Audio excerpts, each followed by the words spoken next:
Você odeia as práticas dos nicolaítas, como eu também os odeio. Aquele que tem ouvido, ouça o que o Espírito diz à igreja. Ao vencedor, darei o direito de comer da árvore da vida e da vida que está no paraíso de Deus. Glória a Deus. Glória a Deus. Uma palavra muito conhecida, uma palavra que o Senhor, Ele gerou ali no meu coração, e eu estava orando e perguntando para o Senhor o porquê desta palavra no culto de ceia, numa manhã de domingo, uma manhã chuvosa, onde nós saímos da nossa zona de conforto a estarmos na casa do Senhor. E o Senhor prontamente Ele atendeu e ouviu a minha oração, e Ele falou: porque a minha igreja nesses últimos dias tem esquecido das primeiras obras. A minha igreja nesses últimos dias tem se esfriado, tem abandonado o primeiro amor, aquela chama acesa dentro do coração. Então leve um recado para aquela igreja, para que ela possa aquecer a chama de novo, para que ela possa voltar às práticas do primeiro amor, das primeiras obras, daquele dia que quando você levantou a mão para Jesus e aceitou Ele como seu único e suficiente Salvador, o seu coração queimava, você queria estar na igreja segunda, terça, quarta, quinta e sexta, mas no decorrer da caminhada esse amor vai se esfriando, essa prática vai se esfriando, vai se acabando dentro de nós.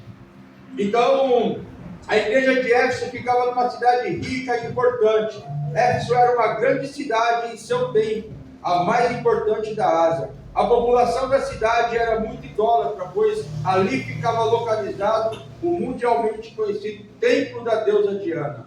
Além disso, muitos judeus moravam ali e tinham liberdade para seguir com suas práticas judaicas na cidade. A igreja de Éfeso era dedicada e perseverante, mas ela abandonou o primeiro amor.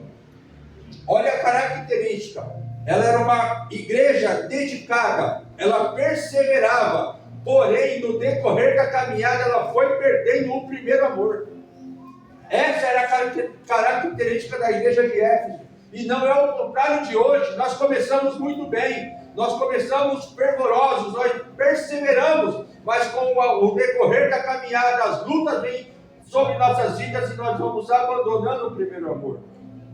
Antes de Jesus manifestar o seu juízo ao mundo, Ele manifestou a sua igreja. Olha aqui 1 Pedro capítulo 4, verso 17 ao 19, vai dizer: pois chegou a hora de começar o julgamento, e o julgamento começa pela casa de Deus. E se começa primeiro conosco, qual será o fim daqueles que não obedecem ao Evangelho de Deus? Não é o pastor Alessandro que está falando, é a palavra do Senhor.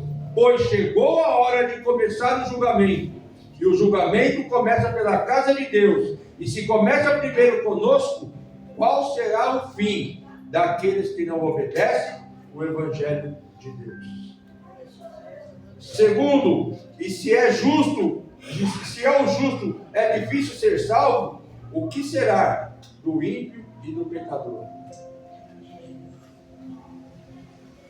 Por isso mesmo, aqueles que sofrem de acordo com a vontade de Deus devem confiar suas vidas ao seu fiel Criador e praticar o bem.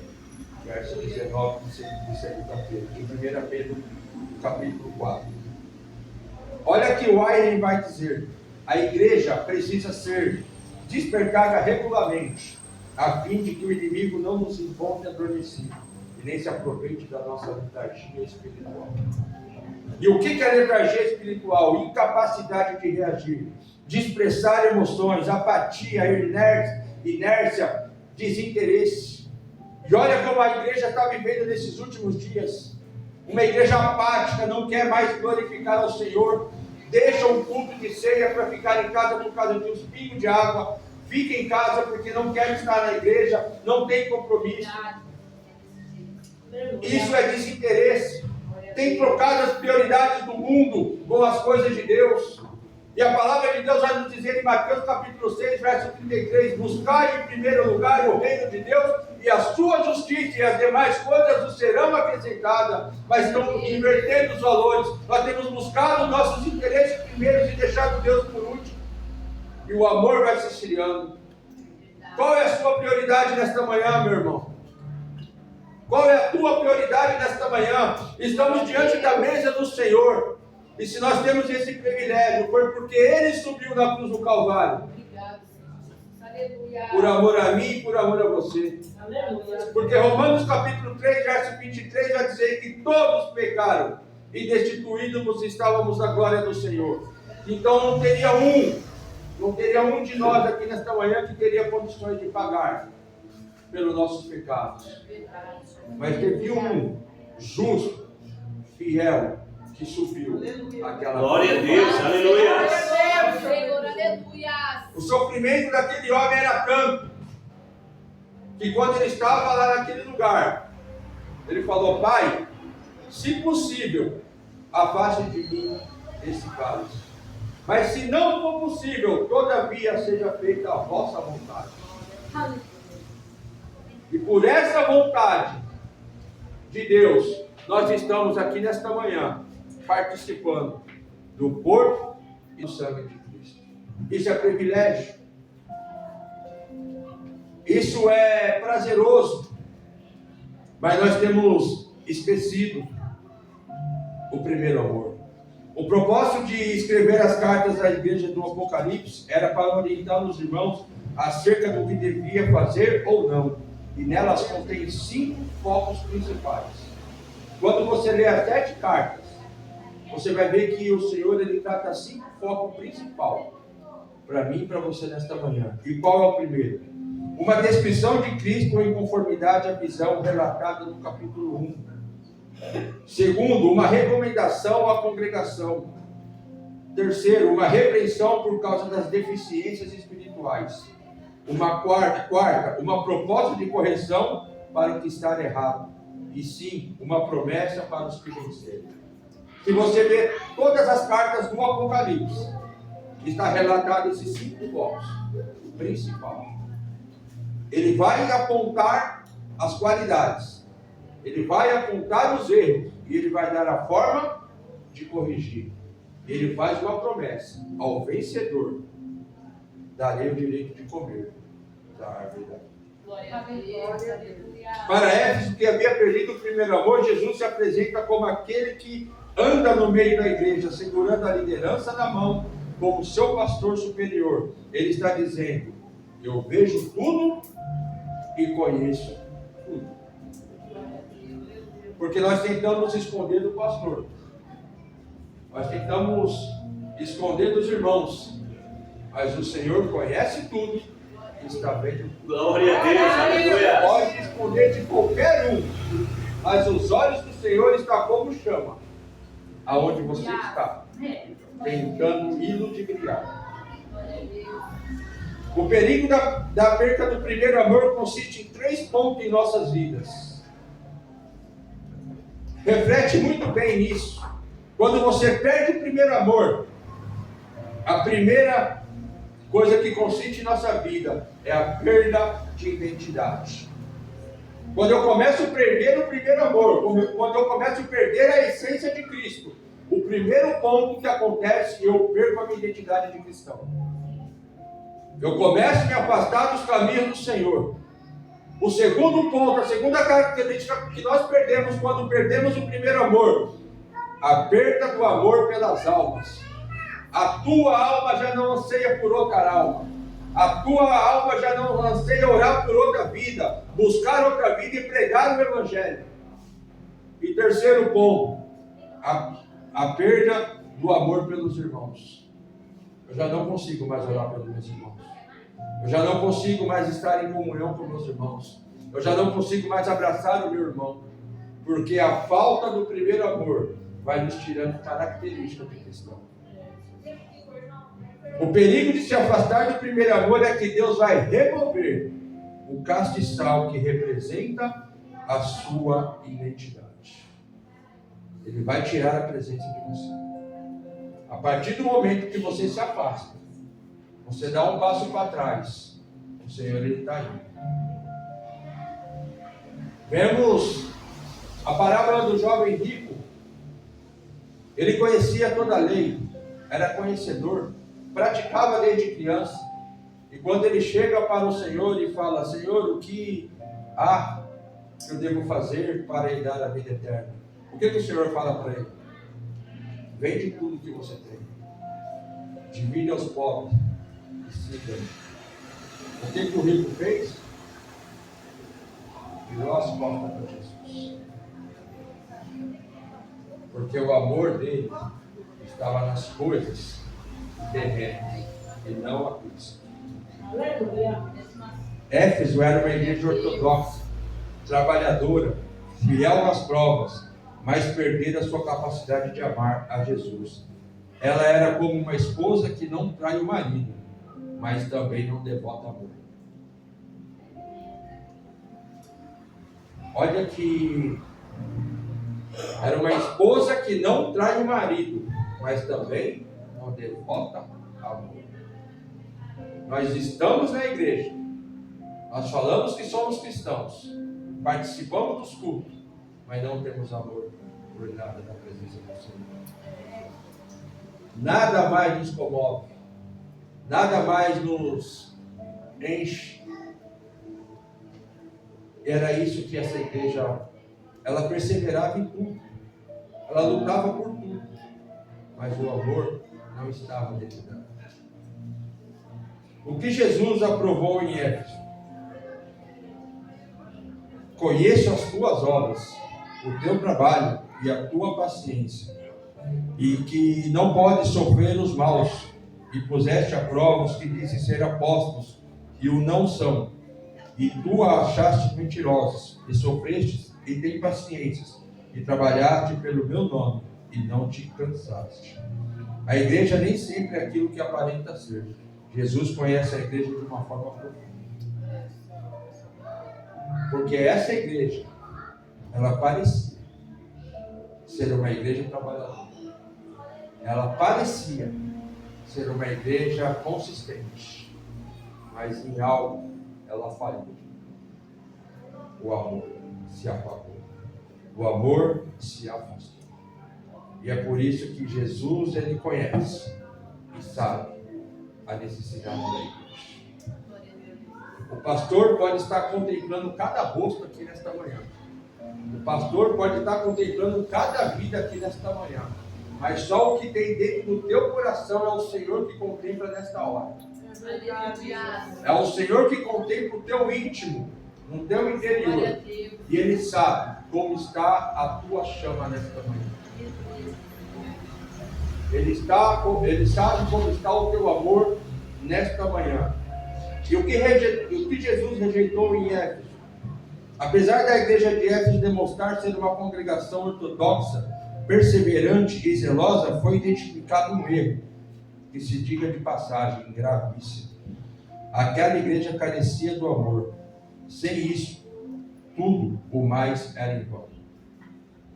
Porque você pode ser perseverante, você pode ser lutador, mas se não tiver o amor, de nada vale. Olha o que Paulo fala na carta aos Coríntios, capítulo de número 13. Se não tiver amor, de nada vale.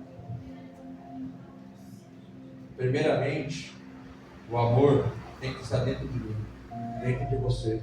Porque o primeiro mandamento do Senhor, amar a Deus acima de todas as coisas. O segundo mandamento, amar ao teu próximo como a ti mesmo. Se não tiver amor, eu não consigo cumprir nem os dois mandamentos.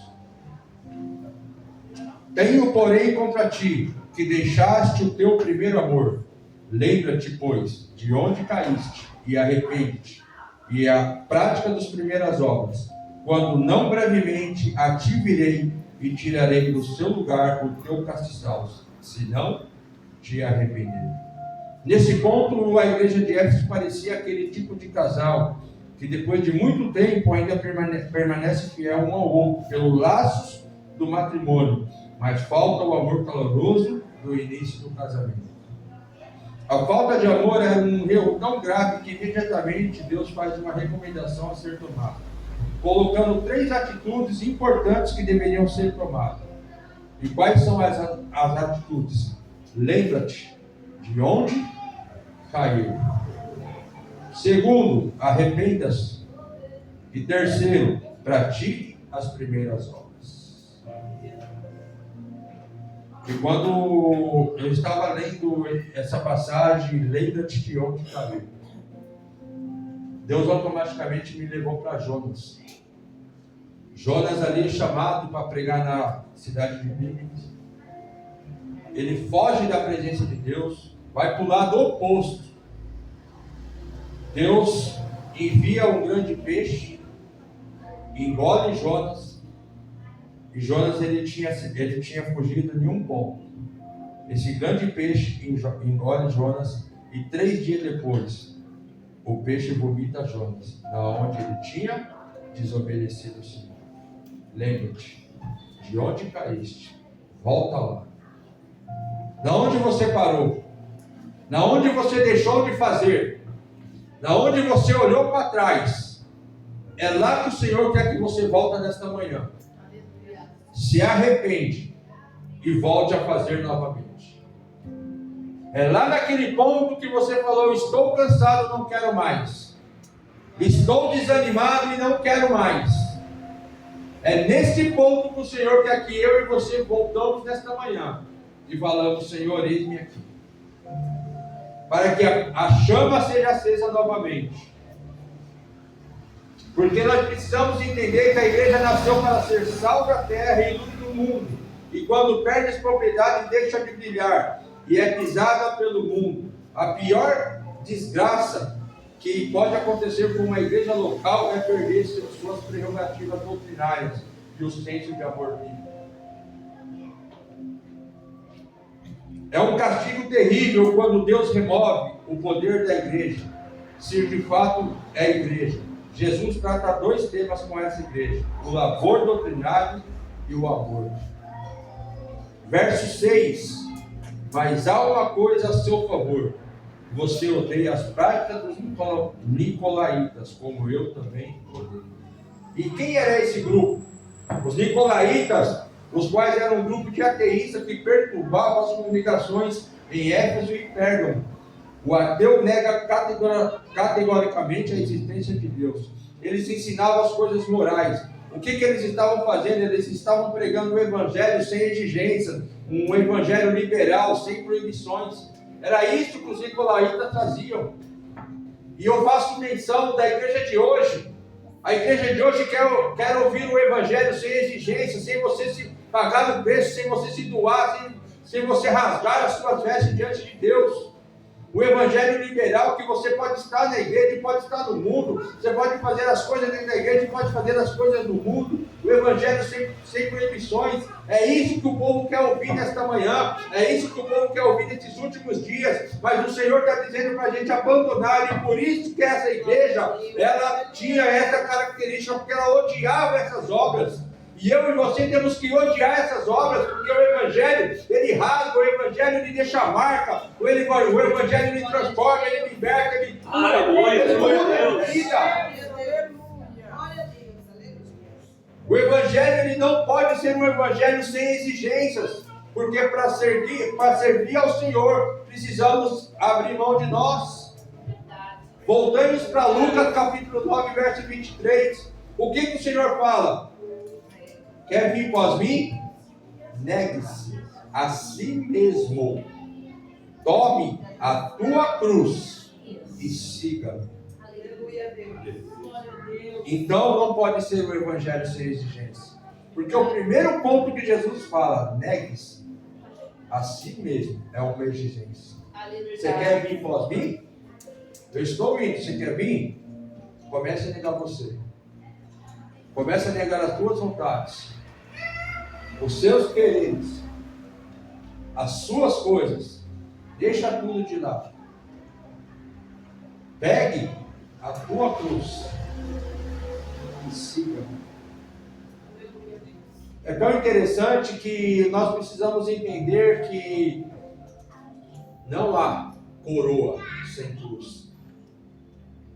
Porque se eu abandonar a minha cruz, eu não vou receber a coroa. Porque olha que Tiago capítulo 1, o verso 12 vai dizer: seja motivo de muita alegria ao passar por diversas provações, porque depois de ser aprovado, depois de perseverar, depois de carregar a tua cruz, você receberá a coroa da vida que Deus a prometeu aos que o amam. Tem o hino da harpa também, que fala, se não me falha a memória, o 299: levarei eu também minha cruz, até por uma coroa trocar. Glória a Deus. Então, os nicolaítas pregavam o evangelho sem exigências, mas o Senhor, ele vem dizendo: não tem exigência assim, nega você mesmo. Glória a Deus. Tome a tua cruz. Glória a Deus, aleluia, tu és maravilhoso. Guarde as marcas do evangelho. Eu tenho marcas do evangelho no meu corpo. Qual é a marca, pastor? A solidão de pregar a palavra. Porque você quer ver um ofício que te machuca, é se você ser pastor. Você tem 200 ovelhas, mas ao mesmo tempo está no quarto chorando sozinho. Você cuida de 200 pessoas, tendo que abraçar as 200, muitas vezes precisando ser abraçado e ninguém te abraça. Marcas do evangelho. Mas eu sou grato a Deus, Glória a Deus, porque aleluia. enquanto eu estou no quarto orando, o Senhor está derramando do teu bálsamo. Glória a Glória a Deus. Deus. Glória a Deus. Maravilhoso. Quando você está caminhando, o Senhor está cuidando de você. Glória a Deus. E há um preço a pagar. Há aquilo que nós devemos entregar ao Senhor, a nossa vida. Porque se hoje você está aqui, foi porque nesta manhã o Senhor soprou mais uma vez o fôlego de vida. Glória a Deus. Ele te deu a oportunidade de mais uma vez você se colocar de pé, você viver mais um dia, para que o nome dele seja glorificado. É tão interessante que a gente olha para a vida de João Batista e ele vai dizer que João Batista ele tinha todos os preceitos para ser orgulhoso, para ser tudo que ele queria. Mas ele vai dizer na tua palavra, a palavra do Senhor Jesus, que eu diminua para que ele cresça. Cada dia eu e você temos que diminuir para que o Senhor possa crescer através de nós. Glória a Deus. Olha o que os nicolaítas faziam. Eles queriam gozar o melhor da igreja e o melhor do mundo. É diferente hoje, Fábio. Nós queremos estar dentro da igreja, mas queremos estar também praticando as coisas do mundo. E os nicolaítas faziam e pregavam esse tipo de evangelho. Por isso que o Senhor deu como conotação que ele aprovava isso, porque a igreja de Éfeso, ela reprovava isso. Olha o que ele fazia também, ele incentivava os crentes a comer comida sacrificada aos ídolos. Nós estamos agora no mês de São João. Quantos crentes estão se fartando de comer e participando dessas festas pagãs? Eles ensinavam que o sexo antes e fora do casamento não era pecado. E o que a Bíblia fala a respeito disso? E o que eles acabavam fazendo? Estimulando a imoralidade. Mas a igreja de Éfeso não tolerou a heresia e odiou as obras dos nicolaítas. E agora eu quero trazer uma aplicação desta palavra na minha e na tua vida. A igreja evangélica precisa urgentemente desta mensagem. Por quê, pastor? Porque as pessoas hoje buscam experiências e não a verdade. Eles não querem pensar, querem sentir. Eles não querem doutrina, querem as novidades, as revelações, os sonhos e as visões. Eles não querem estudar a palavra, querem escutar os testemunhos eletrizantes. Eles não querem o evangelho da cruz, buscam o evangelho de milagres. Eles não querem Deus, querem as bênçãos de Deus. A igreja atual está perdendo a capacidade de sofrer pelo evangelho. A igreja hoje prefere ser reconhecida pelo mundo do que ser reconhecida no céu. Perdeu a capacidade de denunciar o pecado.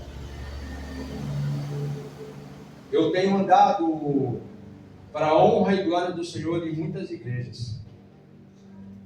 O Senhor tem me levado por lugares que eu jamais imaginava. E a gente vê a necessidade do evangelho puro, da verdade pura. Eu dou aula de escola bíblica online.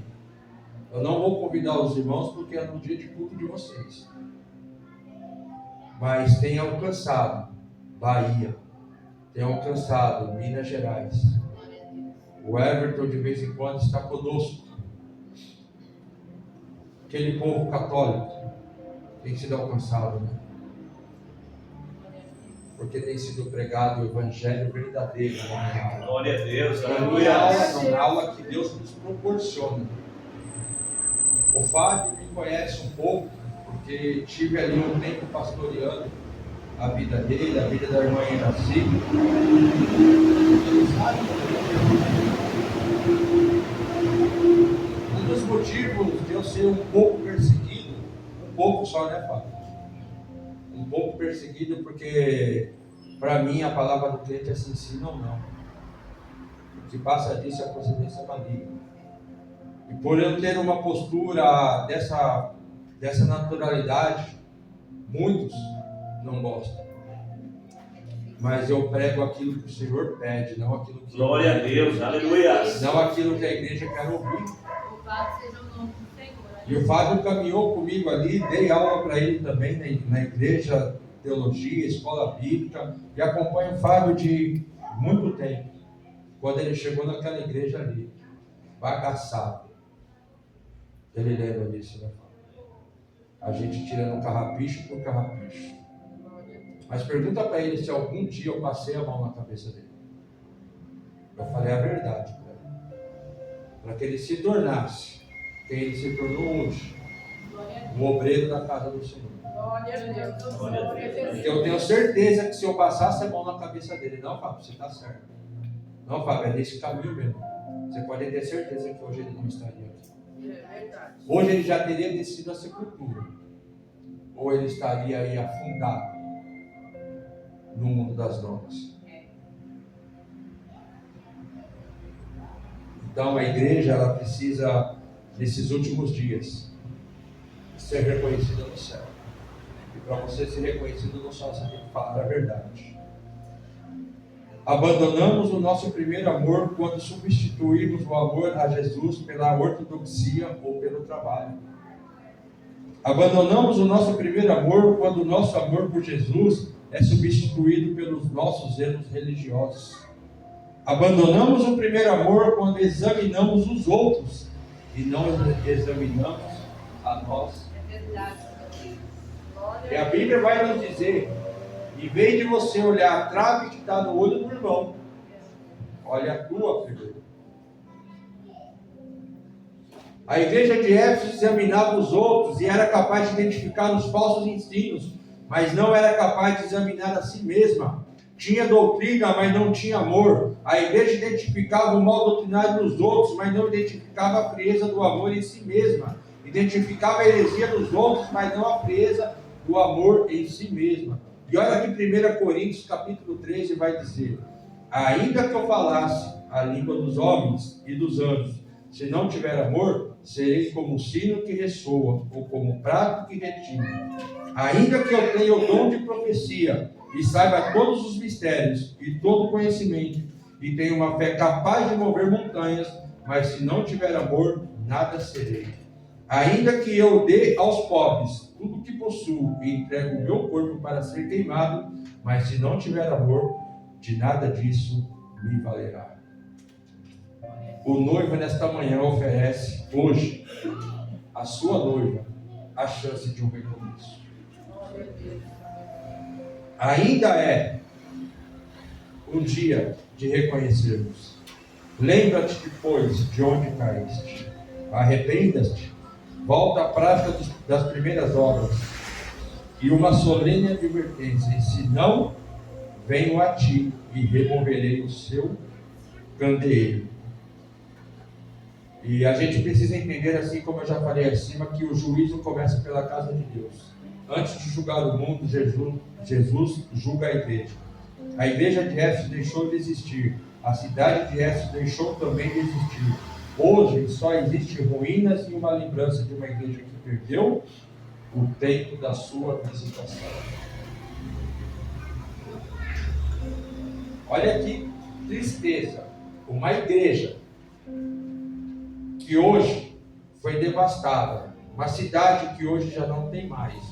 Porque perdeu o tempo da presença do Senhor. Apocalipse 2:7, eu já estou indo para finalizar. Aquele que tem ouvido, ouça o que o Espírito diz às igrejas. Ao vencedor darei o direito de comer da árvore da vida, que está no paraíso de Deus. Eu queria que você fechasse vossos olhos. Eu vou fazer a conclusão dessa mensagem. O vencedor se alimenta da árvore da vida, ou seja, isso é vida eterna. A vida eterna é comunhão com Deus, e Deus é amor. Eles haviam abandonado seu primeiro amor, mas os vencedores morariam no céu, onde o ambiente é amor, pois isso é ter comunhão eterna com Deus, que Deus também é amor. Depois de muito desapontamento, o desespero torna-se parte de massas que seguem os movimentos de adoração porque tem que fazer e não porque querem fazer. Arrependa-se, afaste desse comportamento e volte ao que você já foi um dia. Jesus está hoje no nosso meio. Ele está aqui neste momento, andando no nosso meio. E o que será que ele está vendo? Que elogio ele poderia fazer de nós hoje como igreja? Que exortação ele poderia hoje fazer a respeito da nossa vida? Quem aqui nesta manhã perdeu já o primeiro amor, está perdendo, está seguindo o caminho para perder esse primeiro amor? Quem aqui nesta manhã precisa se arrepender e voltar ao Senhor? Quem aqui nesta manhã precisa de uma mudança? Ouça o que o Espírito diz à igreja. Somente os vencedores estarão no paraíso de Deus. Como você está? Como está a tua vida? Como está o teu coração nesta manhã? Como está a chama do Espírito dentro de você? Como você chegou a esta casa nesta manhã? Como está a tua caminhada com Cristo? É manhã de arrependimento. É manhã de nós olharmos para a cruz e saber se hoje nós estamos aqui foi porque o Senhor nos amou e voltar a fazer as primeiras obras. E assim eu concluo essa mensagem. Só os vencedores estarão no paraíso de Deus. Pastor?